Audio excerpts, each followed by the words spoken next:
Welcome back to more Ferris Sports Update. Time now to check in with Bulldog Hockey, and we're joined on the show by head coach of the Bulldogs, Bob Daniels. Coach, thanks so much for being here. Absolutely. Good to be here, Brody. Coach, you're coming off that weekend series against Bowling Green. A tough loss on Friday, but then another loss on Saturday, but it really did feel like it was a big bounce-back game for your team on Saturday. Yeah, it did. And Friday night, we jumped to a big lead. I don't know that we really, we did. We made a couple of really good plays, but I mentioned to the guys in between first, second period on Friday that we were up.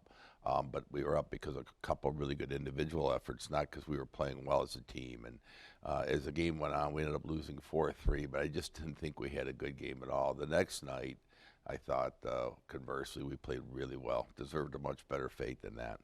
Your goaltenders have been great all season. Noah specifically in the second half has been lights out. What did you make of Logan's performance on Friday and then Noah on Saturday? Well, I thought they both played very well, and I think Logan probably on a couple of goals in the third, why they're good goals for them. I think Logan, and I don't know enough about the technicalities of goaltending. That's Dave Sensor's job, but there might be one of those where he would like to have back. But in Logan, he'd probably like to have all four of them back. That's just the way he's wired. But I thought the goalies played very well. What was the message that you gave the guys on Saturday leading up to the game after the disappointing loss on Friday? Yeah, it was disappointing on Friday, just how we played. I didn't care for our play. I didn't care. The longer the game went on, the less I liked what I was seeing out there. And so we had a few changes, but even in the morning meeting, we didn't talk a lot about strategy. We just talked about effort and that sort of thing. And then at the 5:40 meeting prior to the game, then we talked. We tried a few different things.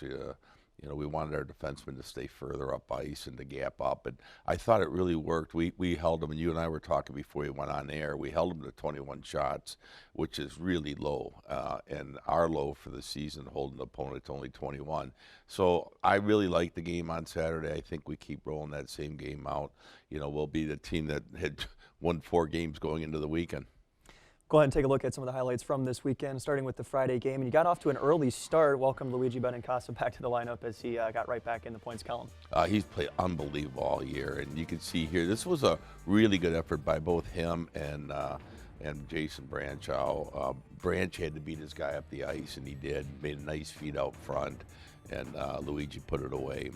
Here we go up 2 goals, and Zach Fairmouth gets his first of 3 goals on the weekend. He really, considering he had 2 goals on the season, he scored 3 on the weekend. It reminded me a lot of McCorney last week, where he scored 5 on the weekend. It just caught fire. What do you think makes those individual performances for guys like that in a weekend? Wow, that's such a good question. For a guy for both of them, I think they're both, it's confidence. Corney, we expect goals out of him. I've always felt Zach could be a goal scorer. I think it's a relief when they score, and then they kind of loosen up a little bit.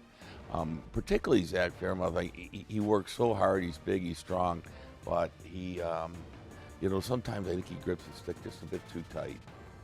Tie the game up here, did Bowling Green, and at this point, you're tied 3-3 after having a lead for most of the game. What was your message to the guys, or what was your hope for the guys trying to keep this game tied at least to an overtime period? Well, a couple things. One, we had a chance to go up 3 goals early in the third.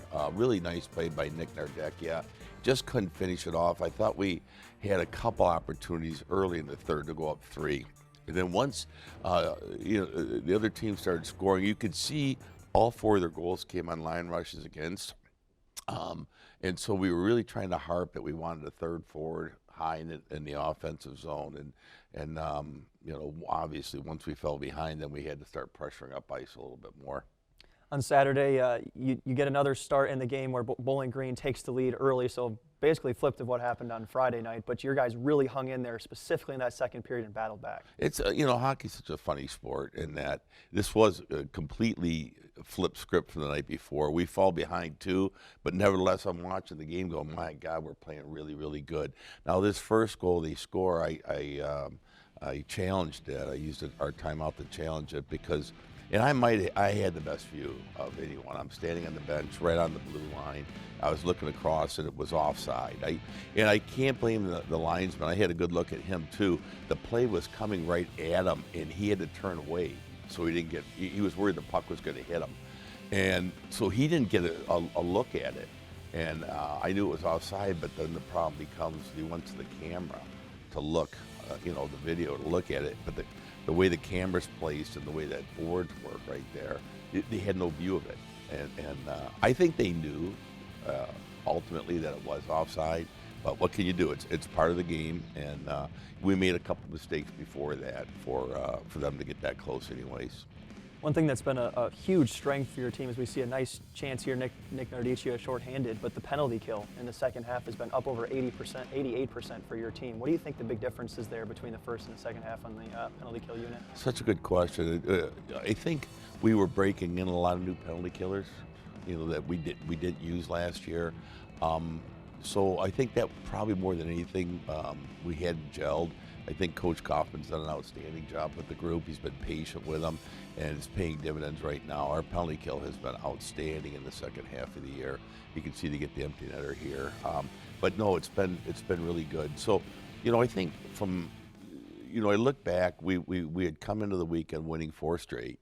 We lose 2, but I felt like we certainly played well enough on Saturday. I felt that was a game. If we get a bounce or 2, we win that game. So, now's not the time to get too despondent about things. We just got to keep going about the process of getting better every day in practice. And I think the guys are doing a great job of that.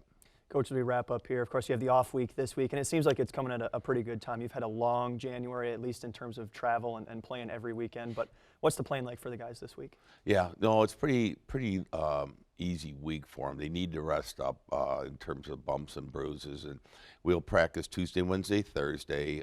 Not a lot of contact, a lot of skating, a lot of handling pucks.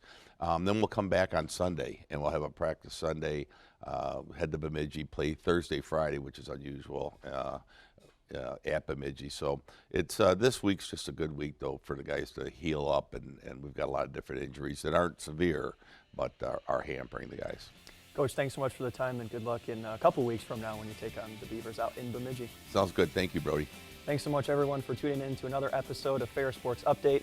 Reminder, you can follow all the Bulldog athletics action online at ferrisstatebulldogs.com. I'm your host, Brody Kaiser. Tune back in next week for more Ferris Sports Update.